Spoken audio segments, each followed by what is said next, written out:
Om Swastiastu. Perkenalkan, nama saya Nikadek Siantika dengan NIM DS01250110. Di sini saya akan membawakan cerita kisah Mahabharata bagian Raja Santanu jatuh cinta, Sumpah Bisma untuk memujang seumur hidup, sayembara di kerajaan Kasih, dendam Amba kepada Bisma, dan Amba menjadi Sri Kandi. Di tepi sungai Gangga yang mengalir tenang, hiduplah seorang raja yang bijaksana bernama Raja Santanu. Ia memerintah di kerajaan Hastinapura dengan adil. Namun di balik kebesarannya, hatinya masih merasa sepi. Hingga suatu hari, ia dipertemukan dengan wanita yang berparas cantik yang akan mengubah hidupnya selamanya. Wanita itu berdirian di tepi sungai. Wajahnya bersinar lembut seolah menyatu dengan aliran sungai yang suci. Ia adalah Dewi Gangga yang turun ke dunia dalam wujud manusia. Saat melihatnya, Santanu langsung jatuh cinta. Tanpa ragu, ia menyatakan perasaannya. Gangga menerima cinta Santanu, tetapi dengan satu syarat yang tak biasa. Ia tidak boleh bertanya atau menentang apapun yang Dewi Gangga lakukan. Jika syarat itu dilanggar, maka ia akan pergi untuk selamanya. Karena cintanya yang begitu besar, Santanu menyetujui syarat itu. Mereka pun menikah dan hidup bahagia. Itu berlalu. Kebahagiaan mereka semakin lengkap ketika anak pertama mereka lahir. Namun kebahagiaan itu tidak berlangsung lama. Gangga membawa bayi itu ke sungai Gangga dan menenggelamkannya. Hati Santanu hancur. Ia ingin menghentikan perbuatan itu, tetapi ia teringat akan janjinya. Ia hanya bisa diam, menahan rasa sakit yang luar biasa.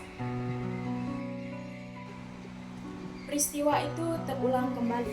Anak kedua, ketiga, keempat, hingga anak ketujuh, semuanya mengalami nasib yang sama. Setiap kali Santanu hanya bisa menyaksikan dalam diam. Hatinya semakin terluka. Ia mencintai Gangga, tetapi ia juga seorang ayah yang kehilangan anaknya satu persatu. Ketika anak ke-8 lahir, Gangga kembali berjalan menuju sungai dengan bayi di tangannya. Kali ini Santanu tidak mampu lagi menahan dirinya. Rasa cinta sebagai ayah mengalahkan janjinya sebagai suami. "Hentikan!" seru Santanu dengan suara penuh emosi. "Mengapa kau melakukan ini? Ini darah daging kita." Gangga pun berhenti. Ia menatap Santanu dengan tenang tanpa kemarahan. Saat itulah ia berkata bahwa Santanu telah melanggar janjinya dan waktunya Dewi Gangga untuk pergi. Sebelum pergi, Gangga mengungkapkan kebenaran yang selama ini ia sembunyikan. 8 anak mereka adalah penjelmaan dari 8 rasul, makhluk suci yang dibentuk untuk lahir sebagai manusia karena kesalahan mereka.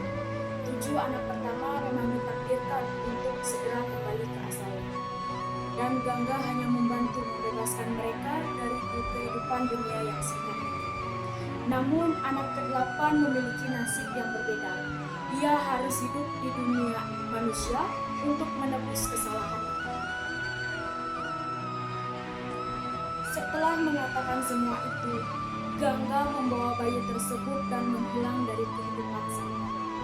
Bertahun-tahun kemudian, Gangga kembali. Ia membawa seorang anak laki-laki yang gagah dan bijaksana. Ia adalah putra Santanu yang ke-8, yang diberi nama Dewa Brata. Kelak ia dikenal sebagai Bisma, sosok besar dalam kisah Mahabharata. Setelah menyerahkan anak itu, Gangga pergi untuk selamanya. Santanu kembali menjadi raja yang bijaksana, tetapi tidak dengan hati yang benar-benar sama. Ia telah merasakan cinta yang begitu dalam dan kehilangan yang begitu menyakitkan.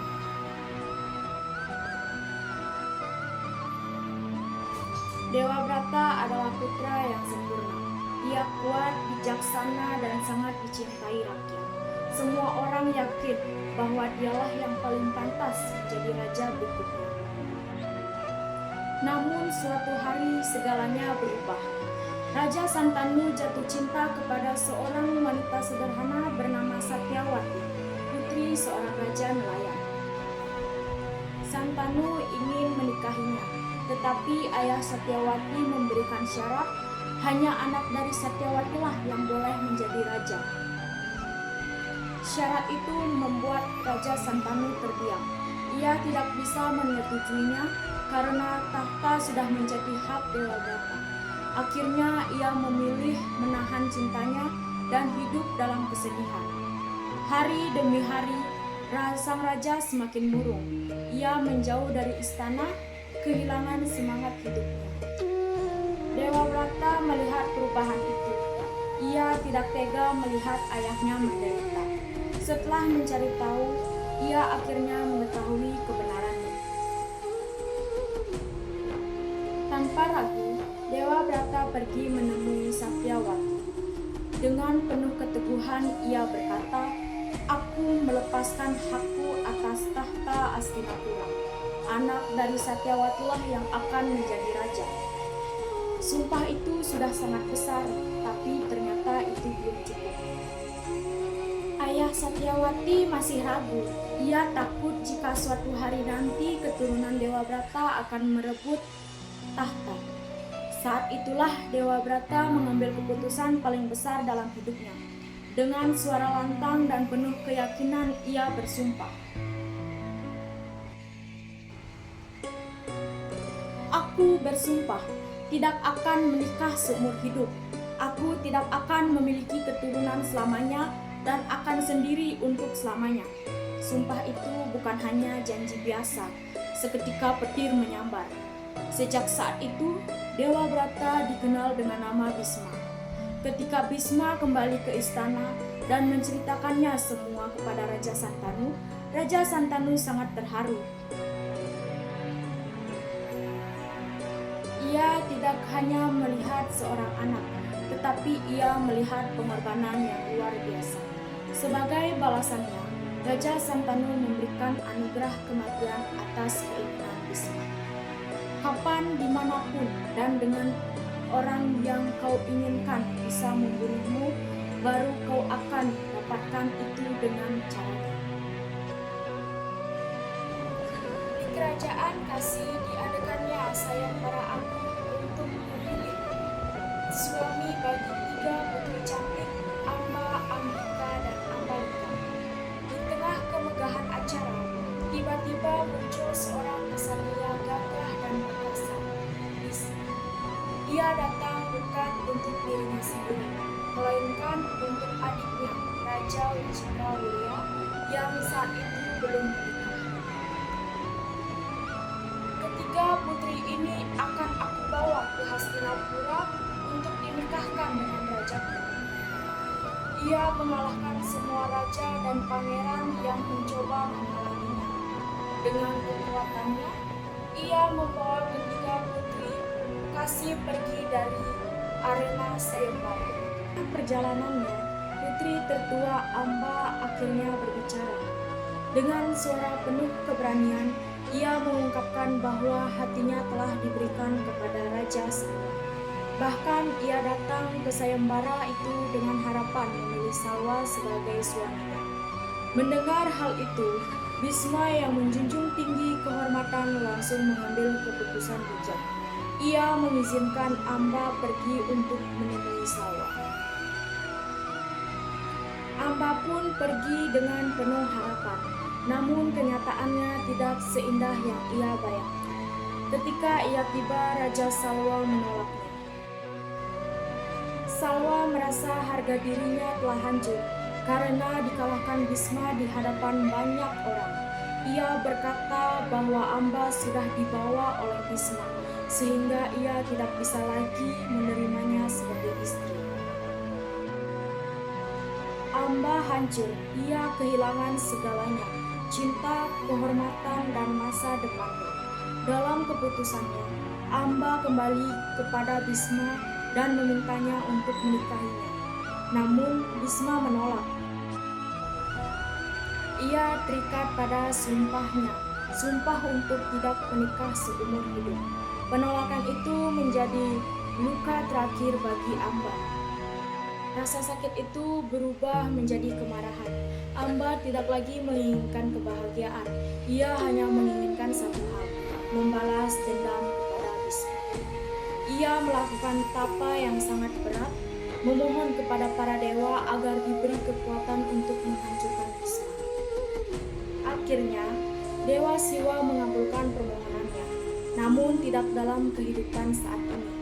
Amba diberikan takdir untuk terlahir kembali menjadi sosok yang kelak akan menjadi penyebab kematian Bisma. Amba pun mengakhiri hidupnya dengan keyakinan bahwa ia kembali. Ia kemudian terlahir kembali sebagai Si Kandi, putri Raja Drupada.